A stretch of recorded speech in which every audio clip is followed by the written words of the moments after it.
Falo, não falo, falo, não falo, falo, não falo.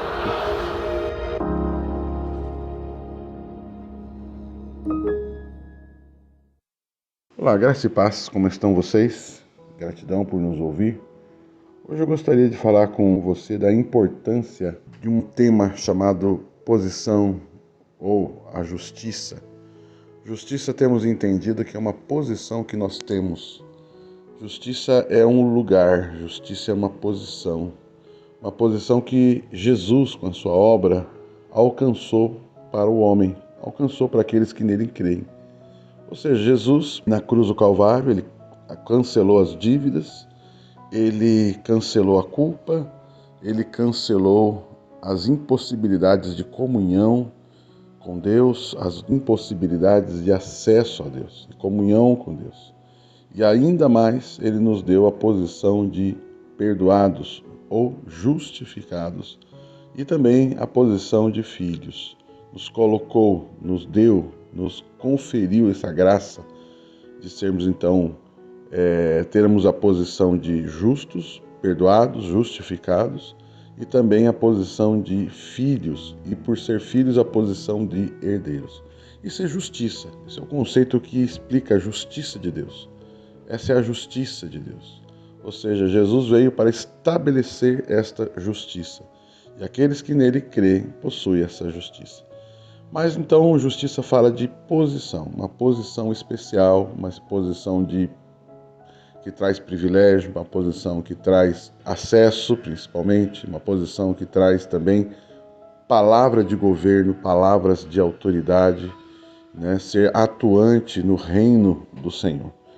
E quando a gente fala de posição, o Velho Testamento ele traz um conceito, ele mostra algo bastante interessante, que é a questão de lugares onde pessoas se assentam e por se assentarem em determinados lugares, elas têm uma voz de conselho, uma voz de comando, uma voz de autoridade. Os reis, no passado, eles tinham essa figura. Tinha o trono, onde o rei se assentava no trono para governar. Ou seja, o rei, quando ele determinava qualquer coisa, ele estava sentado no trono.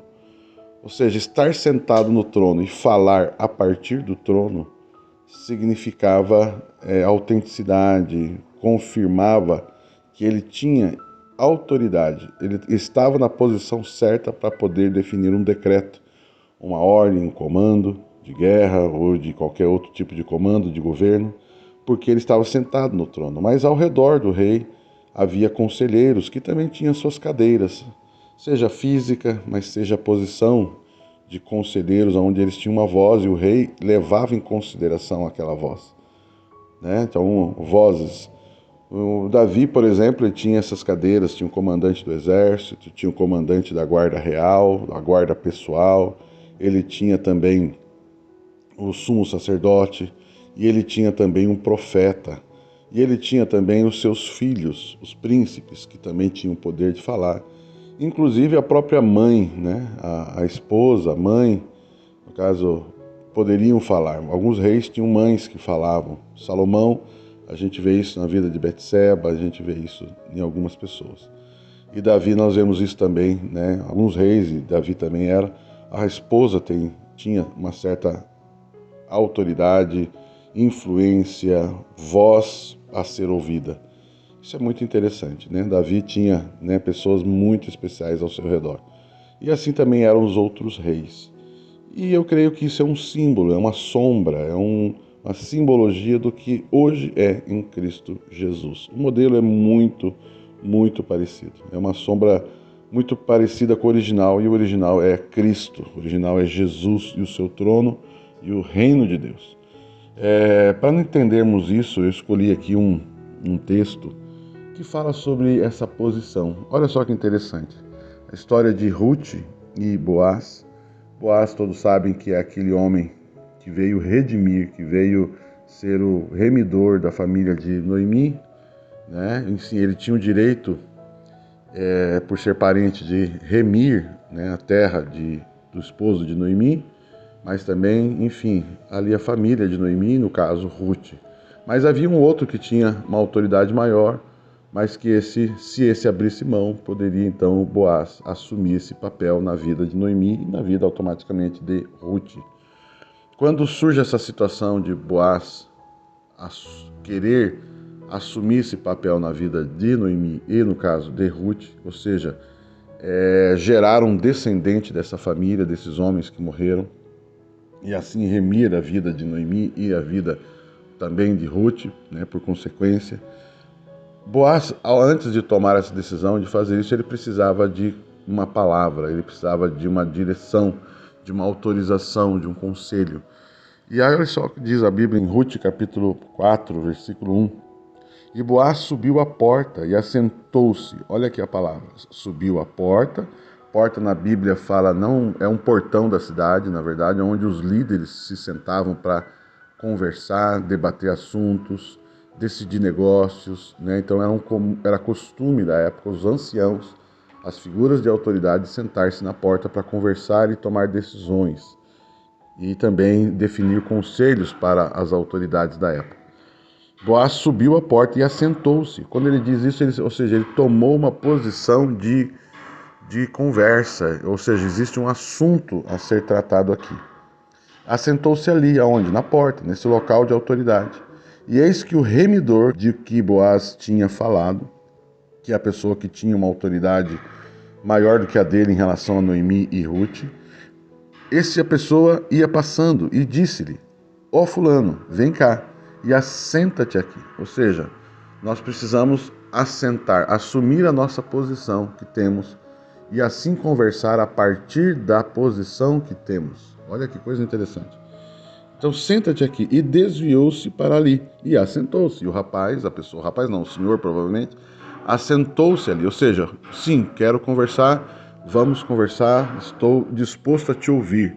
Porque se você está sentado ali, você tem algo para dizer e esse algo para dizer é importante. Interessante isso, quando a gente se assenta numa cadeira ou assume a posição, nós não jogamos conversa fora, nós temos uma posição, nós temos algo a dizer importante. E então Boaz tomou 10 homens dos anciãos da cidade e disse, assentai-vos aqui, e assentaram-se. E aí começa uma conversa sobre ele abrir mão, essa pessoa abrir mão, para que ele pudesse então assumir Noemi e por consequência Ruth. E aí todo o final da história de Ruth, que é maravilhosa, que vai falar também da origem do próprio rei Davi. Aqui está envolvida essa história aqui. Ou seja, a família de Davi, né, passou a existir devido a uma conversa que se teve numa porta. Ou seja, pessoas de posição conversaram e o resultado, lá na frente, nós vamos ver a vida de Davi. Olha que coisa muito interessante. Então, esses aqui são conceitos interessantes que falam de posição. Boaz, então, sai daquela reunião com uma palavra, onde se decide na presença também de homens que tinham essa posição, conselhos, conselheiros. Todos viram que era bom, que era justo, que era certo o que Boaz queria fazer e o que fizeram ali. E quando a Bíblia fala de 10, também fala de resgate. O número 10 na Bíblia fala de resgate, então significa que Boaz redimiu Noemi e Ruth e toda a história dessa família. Que coisa maravilhosa. A Bíblia diz em Efésios capítulo 2, diz assim, estando nós ainda mortos em nossas ofensas, nos vivificou juntamente com Cristo pela graça sois salvos. Então estávamos mortos, ou seja, estávamos sem uma posição. Mortos aqui fala de sem posição, mortos pela posição que estávamos, uma posição de condenados. Uma pessoa que está condenada à morte, está morta, ela já tem um decreto de morte.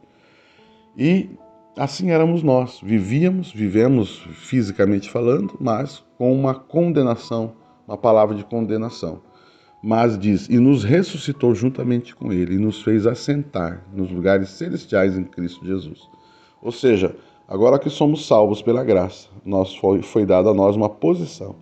E a posição é assentar-se, é a justiça, e essa justiça nos dá assentar-se juntamente com ele. Ou seja, nós podemos assentar, nós fazemos parte dessa mesa de conselho, de autoridade, de governo. Então, querido, eu quero dizer para você, você tem essa posição. Você pode governar, você pode decretar, você pode anunciar, você pode também conversar com pessoas. onde haverá conselho, haverá uma boa palavra, haverá revelação, haverá a descoberta, a revelação da vontade do Senhor. A Bíblia chama a igreja de eclésia. A eclésia é a assembleia dos santos.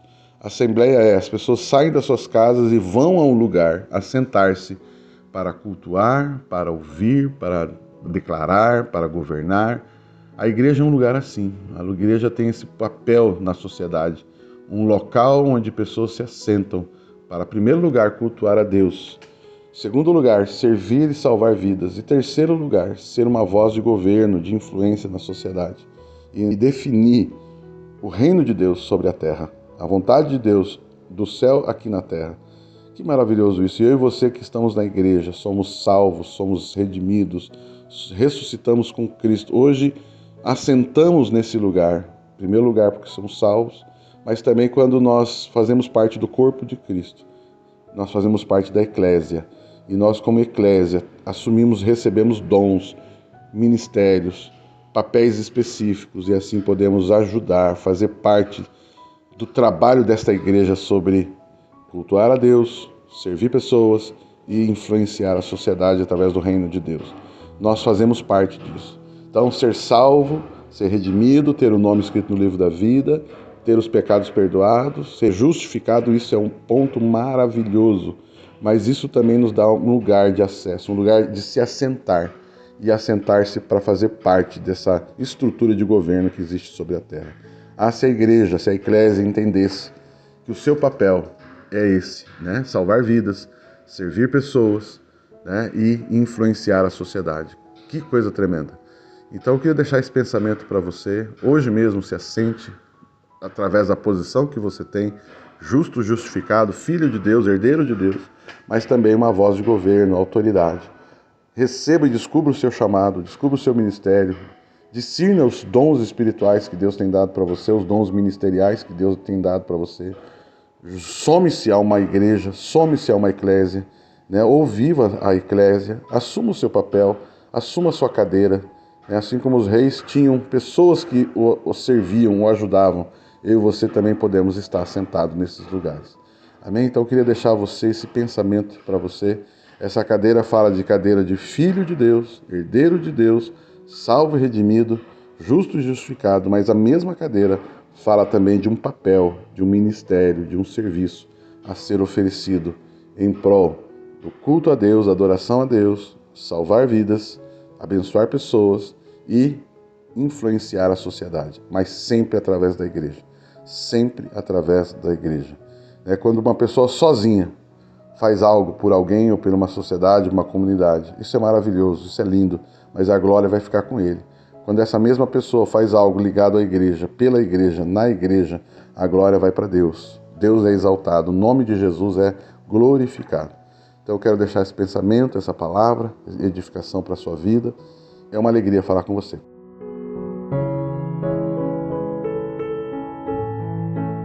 Sou o pastor Papi Casarini e este é o podcast Falo ou Não Falo.